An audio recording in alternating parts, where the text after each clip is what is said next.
जामखेड धरणातून पाणी घेऊन जाण्यास ग्रामस्थांचा विरोध, जल समाधी घेण्याचा निर्णय। जामखेड धरणातून पाणी घेऊन जाण्यास साक्री तालुक्यातील सामोडे लगत असलेल्या पंचक्रोशीतील 15 ते 17 गावांनी या जामखेड धरणातून पाणी घेऊन जाण्यास विरोध दर्शविला असून आज जिल्हाधिकाऱ्यांना निवेदन देण्यात आले।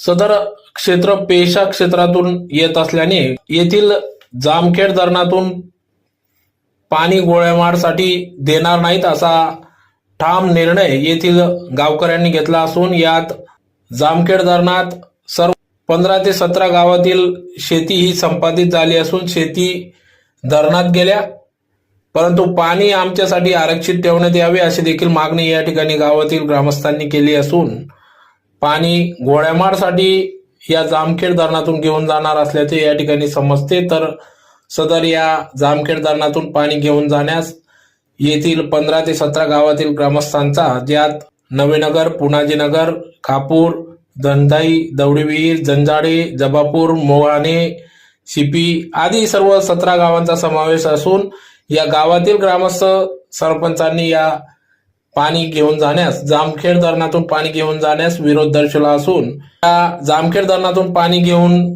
जाणार असाल तर आम्ही जल समाधी करू असा इशारा या ठिकाणी ग्रामस्थांनी दिला आहे। जामखेडीचं पाणी घोडेमारला जाऊ द्यायचं नाही। जामखेडीचं पाणी घोडेमारला जाऊ देणार नाही। जामखेडीचं पाणी घोडेमारला जाऊ देणार नाही। 17 गाव आमची एकता आहे। ओके।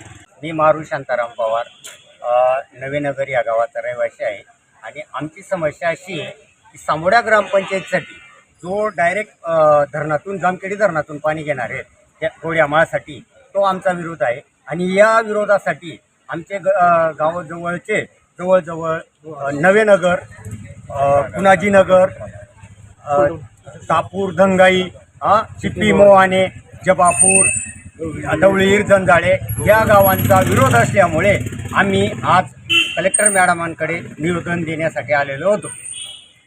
तरी ही मागणी आमची रास्त आहे आणि आम्ही काय म्हणतोय की आम्हाला पण विश्वासात घेऊन किंवा ह्या गोष्टी करायला पाहिजे होत्या। आणि जो पेसा क्षेत्रातील पाणी आहे तो आम्ही घोड्यामाळासाठी देणार नाही अशी आमची रास्त मागणी आहे। त्याच्यामुळे आम्ही निवेदन देण्यासाठी आलेलो। आणि जर यासाठी आम्ही जामखेडी धरणासाठी जो जमीन संपादित केलेली आहे, आम्ही सर्व संपादित क्षेत्रवाले आहेत, ते आमच्या जमिनी धरणात केलेल्या होत्या आणि आम्ही तरी मॅडमांना रिक्वेस्ट करून सांगितलं की आमच्या जमिनी गेलेल्या आहेत, तो पाणी राखीव राहू द्या